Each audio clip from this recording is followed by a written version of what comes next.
Hundreds of years of tea drinking in Russia mean that there's 1,001 ways of consuming it, and yes, drinking tea with pickles is just one of them.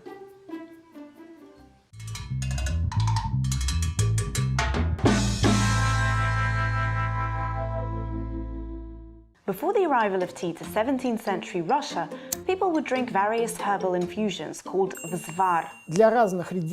For different regions, these herbs were different. Some picked lime blossom, some picked mint, dried it and brewed it. Fireweed or rosebay was one of the most popular infusions, and people still drink it today. Russian tea, Ivan chai. It's made from a plant with purple flowers that wildly grows all over the place. Unlike the warm-loving tea plant, Ivan chai happily survives the colder northern climes. Infusions were also made from dried sweet vegetables like carrots and also beets. By the 18th century, tea was becoming cheaper and more popular, but some remained cautious of the foreign drink. For one, the church was responsible. Orthodox priests called tea the devil's drink. But with time, they joined in on the tea party.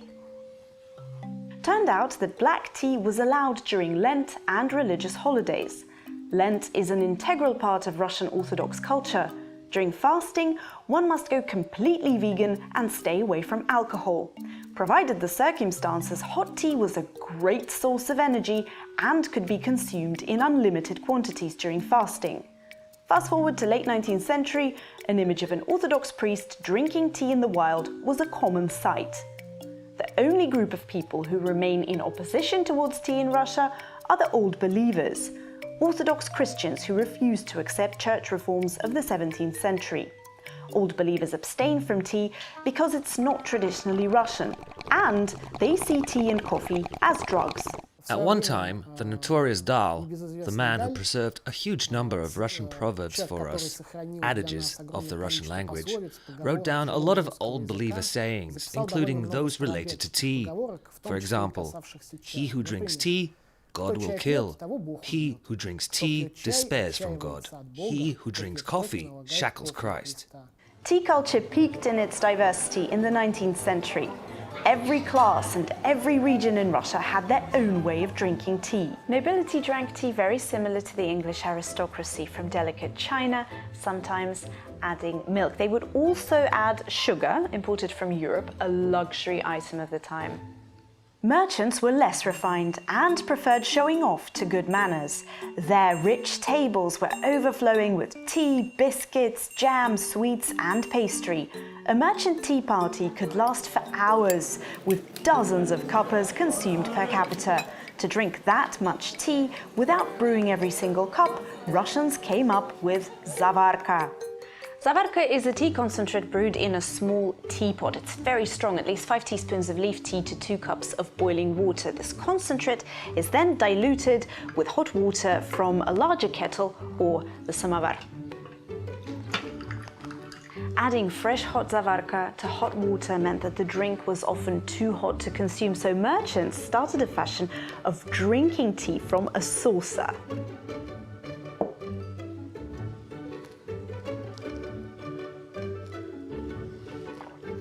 This Russian tradition still baffles tourists to the day, but mind you, it's frowned upon in society, seen as bad manners. It's okay for kids though.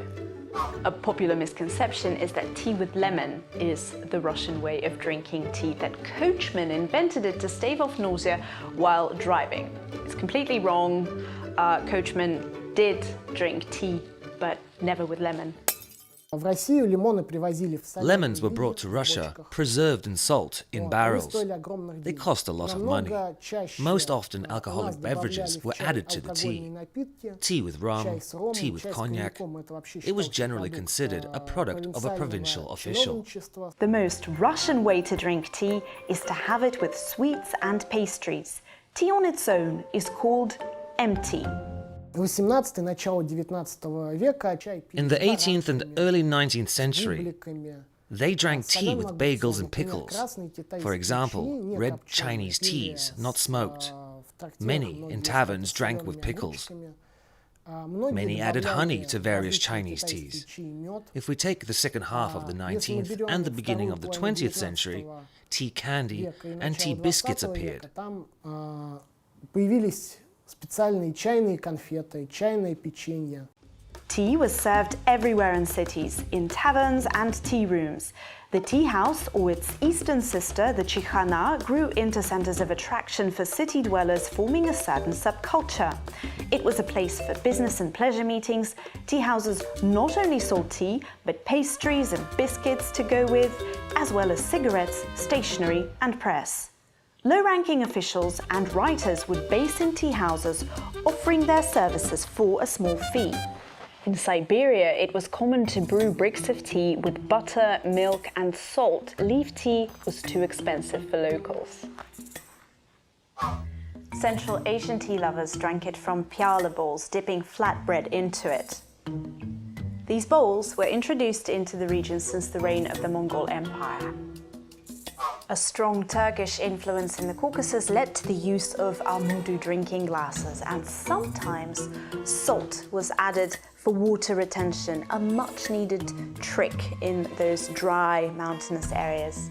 Up until 1914, there were numerous ways to drink tea all across the Russian Empire, but World War I, the Revolution and the Civil War cut supplies. Tea first disappeared from provincial areas of Russia, but it wasn't long until then capital St. Petersburg followed suit. 30-е годы In the 1930s, the tea industry in the Georgian Soviet Republic began to be supervised by the notorious Lavrentiy Beria. And thanks to his efforts, the number of plantations in Georgia increased very sharply. But it must be understood that this was only fulfilling the needs of urban areas. Only in the 1960s and 1970s did more or less high-quality tea in blends begin to appear in the cities.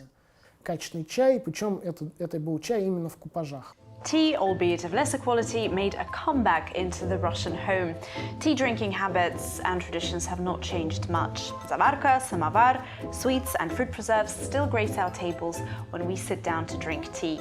Tea after dinner, tea before bed. These little rituals are part of everyday existence here in Russia. A special place in all of this is tea after the banya, the Russian sauna. I mean, someone just beat the crap out of you with a bunch of branches and steaming heat, and there you are, half naked, red as a lobster, enjoying your tea. Brilliant. Modern public banyas have tea on offer for their clients to this day. These days, tea found steady competition in coffee. Coffee consumption is growing with the cafe industry. Just 10 years ago, coffee on the go was an alien concept in Russia. Now everyone's doing it, but even so, tea is miles ahead, so here's some tea versus coffee stats for you. Soviet love of tea had no limits, bordering on the absurd. Scientists from Turkmenistan came up with a device to brew tea using solar energy. Uzbek scientists created a sort of dome from insulated glass that brewed tea using solar heat. And I personally think these are awesome and how we're going to brew in the future, but everyone from the Northern Hemisphere is going to probably disagree, well, because polar nights. Drinking tea with pickles is just one of them. Coachman did drink tea, but never with lemon.